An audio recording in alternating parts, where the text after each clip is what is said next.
Hello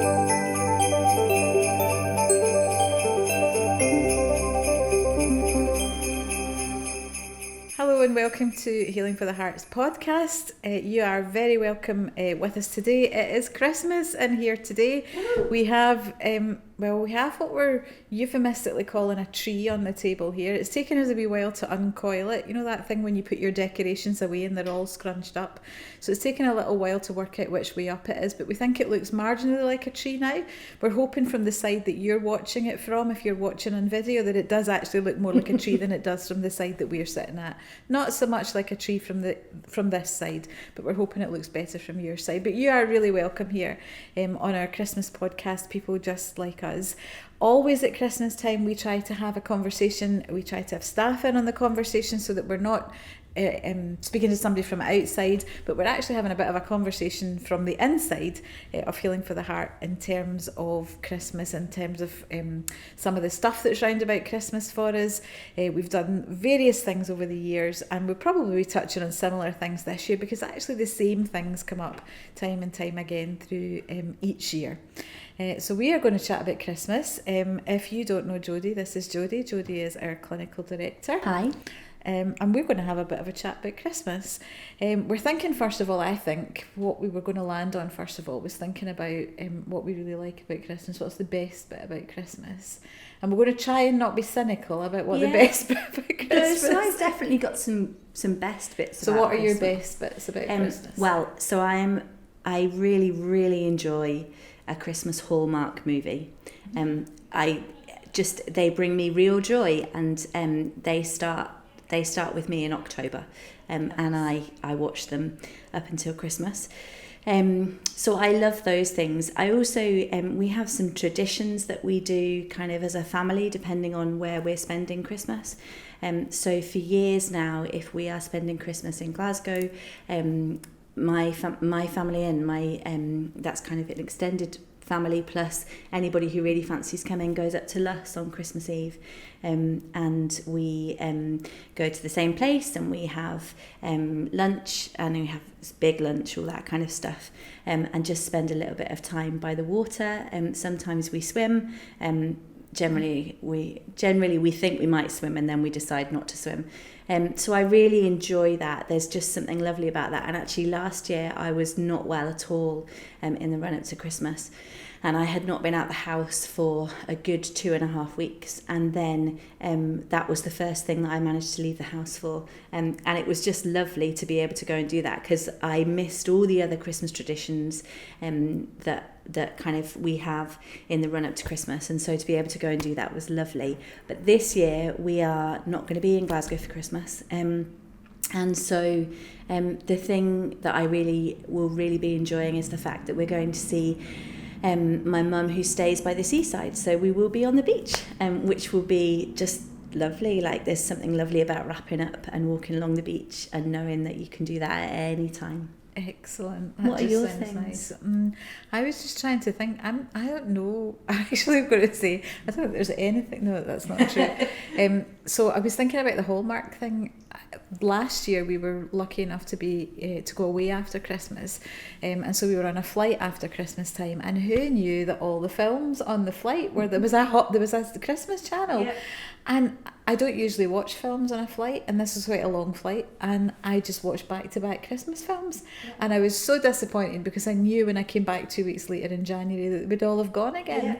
I think I should campaign for all airlines to have a Christmas channel all year round, because they're completely mindless. You don't have to think about it. I think that's the thing. And if you watch enough of them, which I have, they're very formulaic. So they the same thing happens. There's always a this, and then there's a that, and then there's this, and then at the end everybody lives happily ever after, which obviously we know that that's not the case, but there's something lovely about, I don't have to think about it. And so it's actually the one thing at the moment that is switching my brain off completely, which is weird because it's so mindless, but there's something about it that just means my whole brain goes, oh, it's like all the tabs on my computer screen get closed down. Yeah, it's almost like it's that escapism, isn't it? Where you can just be in a completely different space and your brain doesn't have to run anymore. Yeah, so maybe we're actually advocating Hallmark in October then. Yeah. Maybe they'll sponsor us. Let's do that. We should tag them in the show notes this time. Yeah, let's have a shot at that. Yeah. I think... So my one that I would think about is that since our kids were little, they've always wanted to open their presents sitting on our bed, and that's how that's always gone. And now my kids are 25 and 29, and they don't see any reason why that shouldn't simply be the same thing again. And so we had to buy a very big bed so that we could actually get 4 adults. It's a bit like Charlie and the Chocolate Factory. So that we could actually get everybody on the bed at Christmas to open the presents. I actually think that they do that because then they leave all the rubbish and they don't have to clean it up. I think that might be it. But that would be, I suppose that would be a highlight for Christmas. I do like the whole Christmas Eve thing. When you just sigh and think, well, if I've not got it now or done it now, then that's too bad. I'm not going to have done it. I do actually like to get to that point where I'm off the hook with the responsibility, because in actual fact I can't do anything about it now anyway. Yeah, a few times when the years that we spend Christmas here, we have been, certainly recently, we've been to Paisley Abbey on Christmas Eve, and they do a 9 lessons and carols thing, and it's it's freezing cold because they just can't heat that cathedral, but it's beautiful, and it's properly, it's properly Christmassy because it's all the carols that you want and all of that kind of stuff. It's quite lengthy, but it's lovely. And what's lovely as well is that when you come out, Paisley's completely quiet. There's nobody around, and there's just the twinkling Christmas lights on the river, and there's some of my best memories, I think. Yeah, I think the only other one, just as I was thinking about it, that just makes me laugh is that, so my husband, forever since we were married, and we've been married for quite a long time now, every Christmas does the turkey hunt. And so he refuses point blank to buy a turkey before Christmas Eve.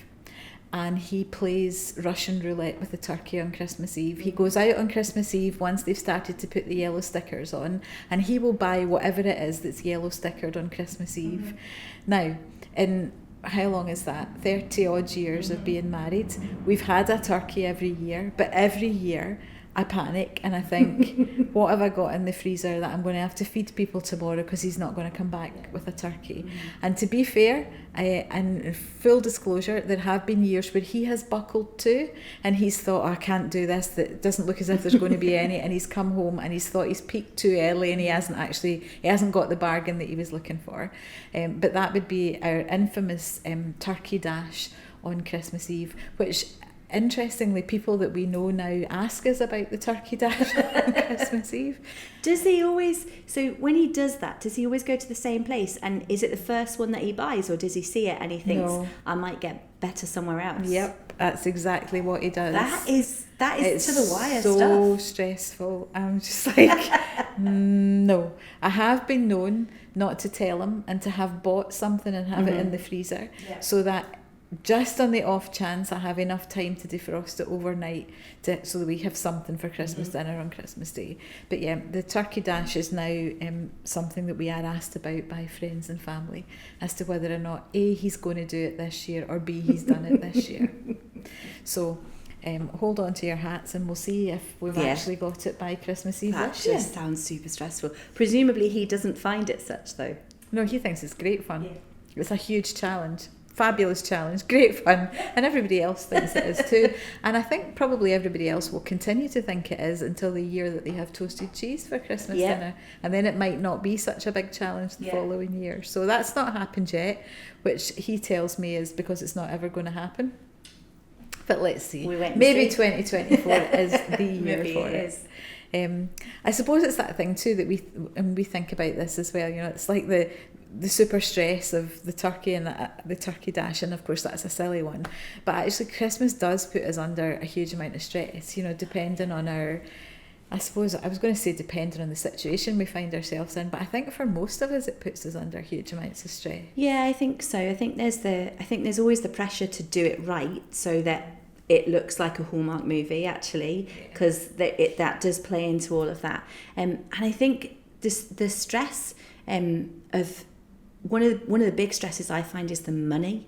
Like I feel like we often spend so much on Christmas, or it feels like there's an expectation to, and you know, particularly if you are a parent, I'm not, but I have nieces and nephews, and so there's that expectation of, well, they want the latest thing, and so have you got to get that, and how much is that going to cost, and all of that kind of stuff. You know, there's a big we've got a family group going on about Christmas at the moment, and my nieces and nephews are older now. They're not small children, but they were all asked kind of, what do you want for Christmas? And one of them put up a particular type of speaker that he wanted that's 290 quid. Not a chance, kid. Yeah.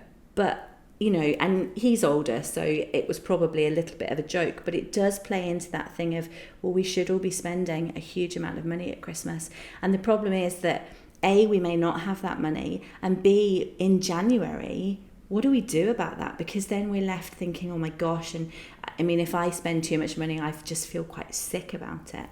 Yeah, and I suppose there's all of that, and there's the stress of that, and the comparison thing that goes on with that as well. Particularly the way social media fuels all of that comparison stuff. And then there's the whole thing of, if you're organised early enough, particularly if you've got kids, if you're organised really early and you've got your Christmas shopping done at the start of December, and then what happens if they change their mind in the third week in December? Or if somebody brings something out 2 weeks into December that suddenly becomes the big craze? And the pressure that then folks feel under to somehow live up to that. And that's before you even take into account any kind of stressful family situations that there might be too. Yeah.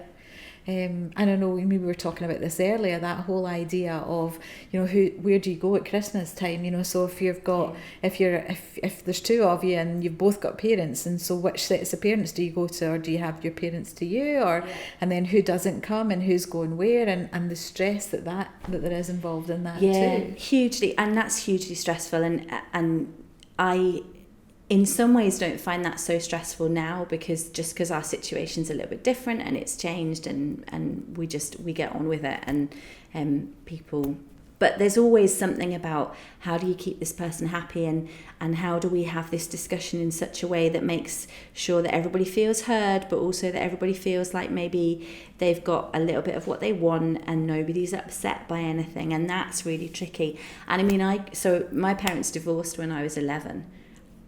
Christmas was not fun. Christmas was grim because of the way that it ended up being split every year, and that was just really difficult, and it was difficult for everybody.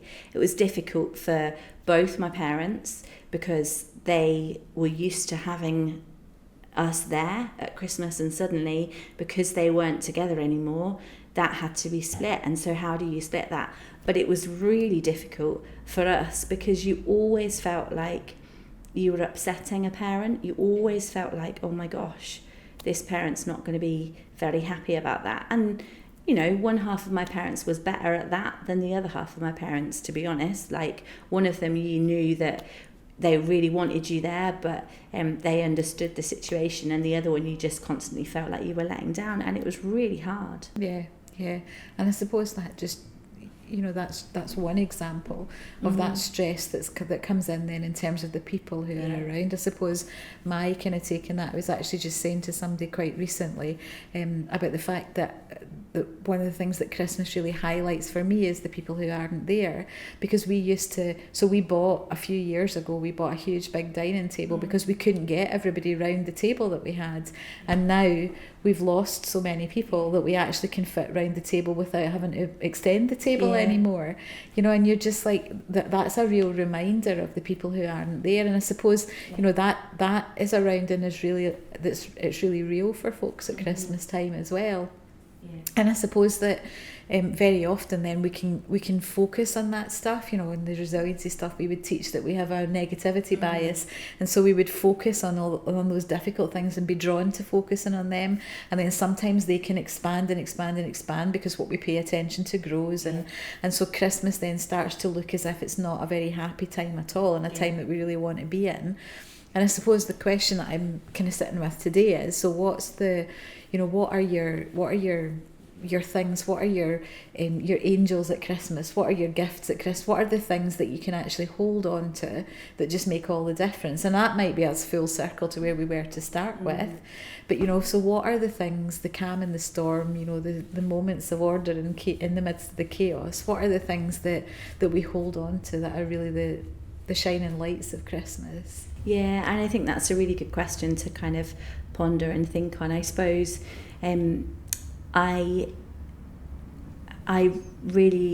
know that I will have actual time off, and because we will be closed here, it won't feel like I should be somewhere else, so there's not any of that pull there, and I know particularly this year that we'll go down to the beach every day. The dog will be very happy, and actually that's a real happy place for me. There's no place quite like a beach for me that really just calms and soothes my soul, and I think those are the things that are getting me through, in terms of thinking about Christmas and thinking about, okay, so what's going to happen here and what's this going to be like, and just so knowing that there'll be a bit of time to actually just spend chilling out with my husband and my dog, and even in the melee of everything, knowing that I do just have that time. Yeah, I think that's the big thing for me this year. Yeah, I think for me it's the same as it usually would be,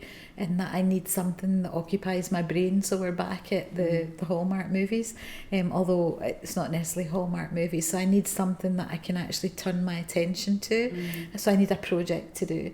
So whether that's whether it's a new crochet pattern, or whether I'm sewing something, or whether I'm drawing something, whatever it is, I need something that I can actually turn my attention to, because that's about switching my brain off from having to think about what needs to be done, who's not here, the sadness of this, the grief of that, or whatever, that I can actually switch my brain off, and there's something for me to do that I can focus on.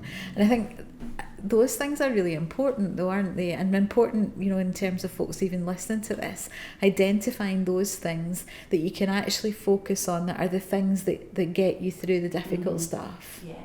We did a big jigsaw last year, and we had all been I have siblings, and we had been to visit my mum at different times, and actually it was a real, by the end of Christmas this jigsaw had been done, and it was a flipping hard jigsaw. I don't know what had possessed her to pick that particular jigsaw. It was a Christmas tree farm, and there were a lot of trees, and they all just looked the same, but by the time that we had all been there across the season, it was complete, and that actually brought my mum an awful lot of joy, because it was something that she'd been able to do with each of us, but also it was just that you could kind of go to it just for a moment and just see, is there something else that fits in here, and which bit. And so I really enjoyed that, and I think again, like you're saying, it's that it just allows you to flip between, this is stressful, to hang on a second, I can just take a beat.